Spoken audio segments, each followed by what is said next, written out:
Welcome everyone. Hope you're doing well today. Apologies for the slight delay that we had in starting, but hopefully you're all here now and all our representatives are here. Also ready to talk to you about the undergraduate programs here at the Bartlett and specifically the Bartlett School of Architecture. So I'm going to hand you over to my colleague Daniel, who will introduce himself.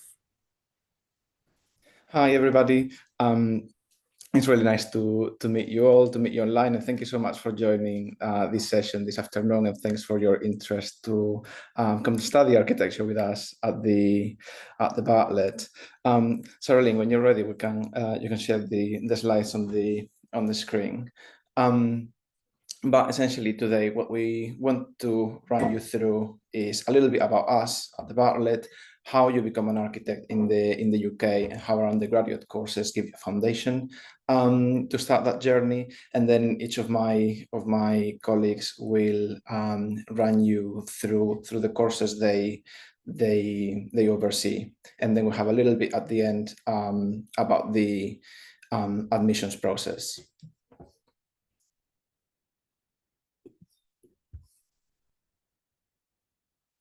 And go next.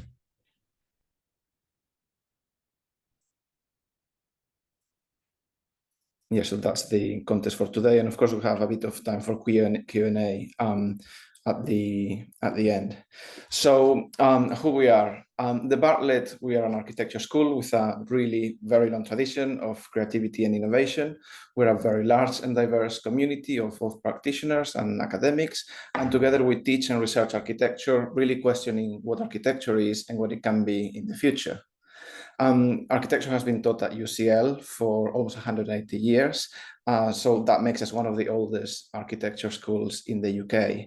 We're also part of the Bartlett Faculty of the Built Environment, and we currently teach over 400 undergraduate students all from across the world. In terms of the school's position, the Bartlett is ranked #1 in the world for architecture and built environment. This is for the 3rd year running, and we're also retained the #1 in the UK for 11 years now. And we're split across 3 locations as a department. Next one. This one is 22 Gordon Street, from where I'm talking to you now, and this has been the home of the Bartlett for many decades, and it was recently, in the last 10 years, recently refurbished and extended. And you get a bit of a glimpse of the studios and the workshops at 22 Gordon Street. But we've also have a strong presence in our East campus in the Queen Elizabeth Park. Part of it is at here is a really amazing space with a really state-of-the-art workshops, but also studio space and lecture spaces where we have neighbors such as the Victoria and Albert Museum collections. But also, more recently, we have a brand new set of buildings in the UCL East campus. We've only moved there in the last couple of years. And again, there's plenty of space for flexible study, as well as lots of studio space, workshops, and even a cinema. Right, so if you want to become an architect, I'm going to cover the current route for professional qualification, but also run you through some changes that our accrediting bodies are implementing over the next few years. But currently, the route for professional qualification in the UK starts with an undergraduate degree. After that typically lasts 3 years, after which you obtain part 1. You then typically take a year out in practice, and you come back to study your master's, what we call part 2, for 2 years. And then you receive the last part 3 of your qualification during a year in practice. Next slide, please. This is all changing. So the ARB, the Architects Registration Board, who oversees professional qualification as an architect in the UK, is introducing a new educational framework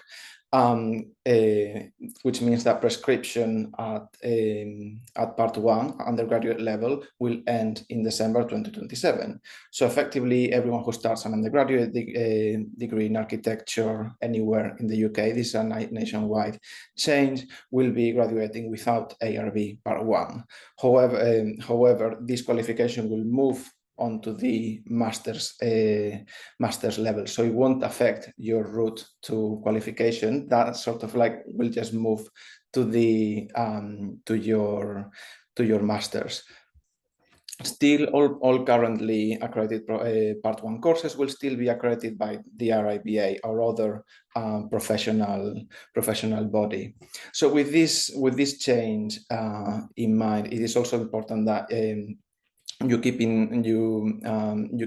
regularly in touch with how the changes are evolving, and the ARB have made a website available that you can see on the screen, where they publish information on what this means for current but also prospective students of architecture. And something else important to also cover, which I think my colleagues will also cover when they speak about the specific courses that they look at, is that in most cases an undergraduate degree in architecture or related design subject will still be the best foundation to then go on to an ARB accredited master's qualification. But in addition to that, and in the Bartlett School of Architecture, we have integrated masters that essentially take you from undergraduate all the way through master's and qualification. And with that, just an overview of the programs that we're going to cover today. Colin's gonna take it away next and tell you about the Architecture BSc, followed by, sorry, previous slide. Followed by Sarah. She's gonna explain a little bit more about the MSci, one of our integrated masters. Then Sophie will talk to you about the Architecture and Interdisciplinary Studies BSc, and Luke will close the session with the Engineering and Architectural Design MEng, which is also an integrated masters and has triple accreditation, not just in architecture, but also in building services engineering and civil engineering. Over to you, Colin. Thank you, Daniel. Hello, everyone. My name is Colin Smith. I'm a architect, and I teach and work on the Architecture BSc program, which is the RIBA Part 1 currently. So with architecture, the BSc students learn the skills to practice architecture alongside an understanding of how to use those skills imaginatively and in different contexts. Our teaching ethos focuses on the combination of drawing, making, and critical thinking to work through ideas and projects. So the course is structured as follows. The first year, you have design project module, which is taught in a year-wide group. So students focus on a collective theme and have a number of different tutors, and rotate around those tutors during the course of the year to investigate that theme. And then in years 2 and 3, the design project modules are taught in design units. So groups of around 15 or so students from across both year groups responding to a new theme each year and taught by those design unit leaders. So here's a bit of an overview of the modules that you would engage in each year. And as you can see, design projects run throughout, and environmental and structures in the first year are modules that you would take alongside your design projects, along with making cities and history of cities and their architecture. So that moves into design technology, condensed alongside the design projects, which are weighted heavier as you go through from year 2 to year 3. And as you can see, also you have a history element through each year of the program. So architecture, our graduates go into careers not just in architecture, but they really have great opportunities as our school is very well renowned, and destinations can vary quite considerably from very large-scale international practices to small-scale specialist teams. Many of our graduates continue with their training to become fully qualified architects and registered in the UK, and that our course is therefore followed by a year out in practice before applying to a Part 2 program thereafter. So some other students that graduate from the course also transfer those skills that they've gained studying with us into other design-related fields, which are quite broad, including web design, game development, illustration, and visualization. Great. So I will hand over to my colleague, Sarah, who will introduce the Architecture MSci program. Thank you. Thank you, Colin. So yeah, my name is Sarah. I am the MSci program co-director and the Year 1 coordinator. So the MSci architecture program is an integrated master's, as Daniel mentioned, which includes Part 1 and Part 2 at the moment. It is a 4-year course based in university with 1 year in practice. And as it currently stands, students can take a year out, an exit degree, after 3 years, and otherwise complete and go all the way up to Part 2 accreditation after 5 years. In light of the new ARB changes, and as Daniel mentioned, the MSci program will be moving to an integrated master's, a shorter integrated master's structure, in which students will be able to obtain Part 2 accreditation after 4 years of study. And just one final note to do with this slide, the MSci is a program that has a strong link with practice and with research in practice, and it is aimed for ambitious students who want to practice as architects and really are very sure that they want to study architecture. So perhaps the next slide, Saralyn, thank you. So in terms of the program structure, there are a couple of aspects which are key to the sort of general structure of the program.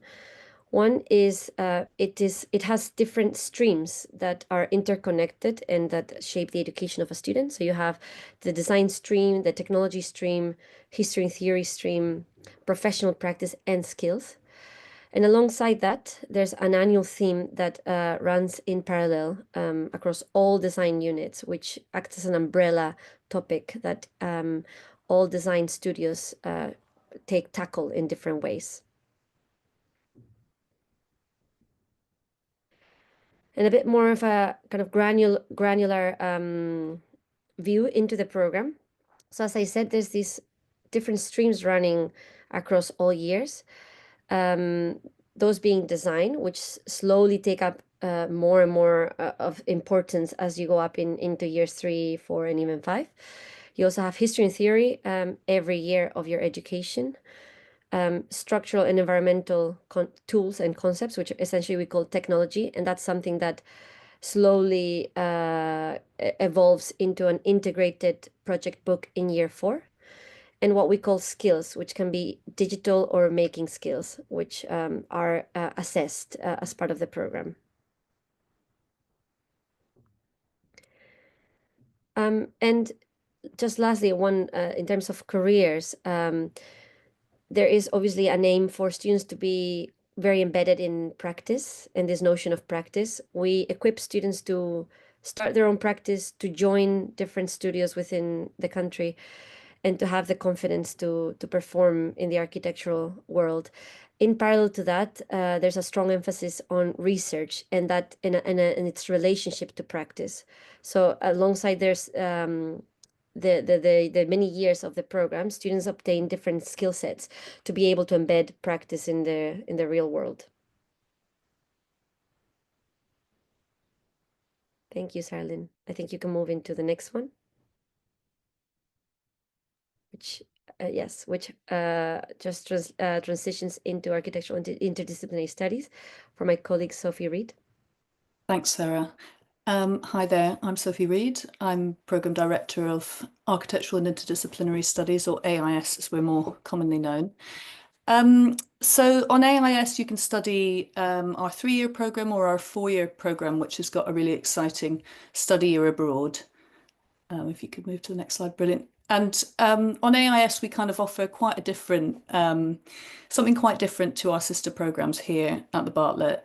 And unlike maybe a more conventional architecture degree, where students are following the same curriculum, so they're doing the same credits and following the same structure as their peers, AIS allows students to customize their own course through studying a wide range of optional modules taken in architecture within our whole faculty, but also by taking electives in other departments and disciplines right across the university. So that might include anthropology, economics, history of art, geography, maths, etc. So it's really about offering this. There's a very flexible nature to the degree that enables students to tailor their study in a way that really suits their interests and their goals for after university. So in terms of our structure, like all UCL students, everyone's got to do 120 credits a year. But on AIS in years 1 and 2, you have to do a minimum of 75 credits inside our faculty, and then you can do the remaining outside. And then that changes a little bit in year 3, where and which allows for a greater interdisciplinarity, where there's a 50-50 split, and you do 60 credits inside and 60 credits out. On AIS, we also have a number of dedicated modules, which really contributes to our strong community ethos, I would say. And there are a couple of complementary module streams that run through year 1, year 2, and year 3. So the first one is design and creative practice, which is our studio and design module. And the second one is architectural research. And I would say that's a really, really strong part of the training that you'll get on AIS. And then there are several other standalone modules in a skills module in year 1, and then a couple more in year 2, greening cities, and also computing and digital skills as well. So AIS is the only undergraduate program at the Bartlett School of Architecture that offers the opportunity to immerse yourself in another institution in another country for a whole year. So students have gone to places like Montreal, Tokyo, Umeå, Hong Kong, Vienna, Leiden in the Netherlands as well, Melbourne, Sydney, and they use that year really to kind of expand and consolidate their interdisciplinary study, or they might want to immerse themselves in a more conventional professional program for a year. So I think student experience is a really important thing to flag on AIS. We are a relatively small program, only 60 students, and there's a very good student tutor ratio. But at the same time, you're part of a kind of bigger studio culture at the Bartlett, and then part of an even bigger global university as well. We have many cross-year social and work in progress events throughout the year, an annual field trip. We went to Lisbon this year, and of course the summer show as well. And here's a photo of our finalists last year at the Private View, having a good time. So finally, AIS opens out into a really wide range of exciting careers and also further study routes at some of the most prestigious design and research institutions in the world. So this includes in landscape, set design, urban planning, video games, local government, real estate, architectural history, filmmaking. And also careers extend beyond the built environment. So, and often develop from what the modules that a student has done. So for example, our students have gone into human rights or public health. So I'll end there and welcome you to ask any questions at the end if you would like. Thank you. I'm now going to pass you to Luke, Programme Director of the MEng Engineering and Architectural Design. Thanks, Sophie. Hello, everyone. Hope you're enjoying your very sunny day if you're in the UK. I'm sure it's sunny wherever you are, but yeah, we'll try not to take any more time than we need to for this, but we do want a chance to answer your questions because that's probably the main thing you're here for. But I'll give you a very brief overview of the Engineering Architecture Design program. It is a first at UCL, but also arguably across the globe as a truly integrated 3-discipline in 1 degree program. So we've combined the skills and knowledge and imagination needed within an architecture degree with a civil engineering degree and also a building service engineering degree. So we've gained accreditation for all 3 of those disciplines within the program, and students study at the same time all 3. So they leave with the ability to be able to do at the base level all 3 of these disciplines. Next slide. So as I say, the intention is to give you the base level, but we're particularly interested in how you can expand and find your own interests, your own vision, your own niche within that broad subject. So we teach integrated design, which is effectively where you've got a larger input from more disciplines on design and how you work within teams. So we're particularly interested in designing both as individuals, but also as in a team within the 3 major industries, as I say, of civil engineering, building service engineering, and architecture. And that gives the students the know-how and ability to tackle some of the major complex issues we face in the world today in terms of cutting-edge design, things relating to sustainability, climate change, inequality, and various challenges that involve working with teams of people, but also visionary ideas that can find solutions to some of these pressing challenges. So this is a Venn diagram I created at the beginning of the program. I'm part of the team that designed and teach as well on the program. And at the center, at the core, is Design Studio. So 50% at least of your time is spent in Design Studio working with 3 tutors, really. So it's a 3-to-1 ratio in studio of an architecture tutor, environmental design tutor, and a structural engineering tutor.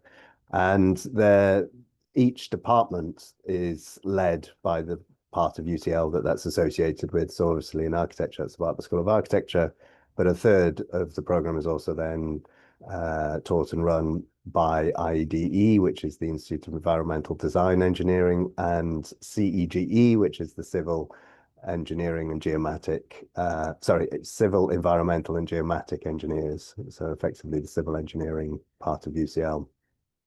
And we come together in the center. You can see here as a sort of overview of the 4-year that we have in place at the moment. This gets to part 1 level, architecture in ARB. The plan is to expand in 2027 when ARB change their regulations for accreditation to being a 5-year program. But this is the 4-year modules as an overview. And you can see it's quite intense in that first year. There's a lot of input, I would say. Students engage not only in the history and theory of architecture and engineering, which is obviously a vast subject, but they're engaging in maths, which is all the maths required from a base level for engineering, building physics and energy, building physics and environment. But students also engage in designing one-to-one pavilions. So they apply and think using their hands as designers and integrated designers. And as you move through the years, your ability to work as an individual visionary designer is supported. So we're particularly interested in year 2 is that you develop your ideas for design and building, integrated in particular, both at the urban level, but also in the building level, and then also through to year 3, which was very much a space for defining your niche, if you like, within that broad subject of engineering and architecture. And we encourage students to find practice-based ways of testing their ideas. We really like working on the cutting edge and testing ideas. So then in the 4th year, that becomes very much around students having the freedom and autonomy to really specialize, narrow and deep in an area that they might be particularly interested in, and that's supported with the dissertation and 2 elective and optional modules and the design portfolio. So where did the graduates go? This was an interesting question for us. We didn't know this at the beginning of the program. We've since done a few papers, 2 papers, to find out where they are. And they are, broadly speaking, in all disciplines. So approximately a third going into, just over a third in engineering related pursuits, and then another third in architecture, and another third, interestingly, are elsewhere. And that elsewhere place is actually relating to some of the careers that were mentioned earlier, but also things like software development, think tanks, political and institutional roles in the graduate. So there's a kind of scope and interest in having these students in all of these disciplines, because they come with the ability to work with additional knowledge. So often, and there's a lovely quote here by Norman Foster, who actually is part of the teaching team on one of the modules, but is this idea of the first time that it's symbiotically brought together, that we are actually achieving that ability to have integrated designers who are both engineers and architects simultaneously.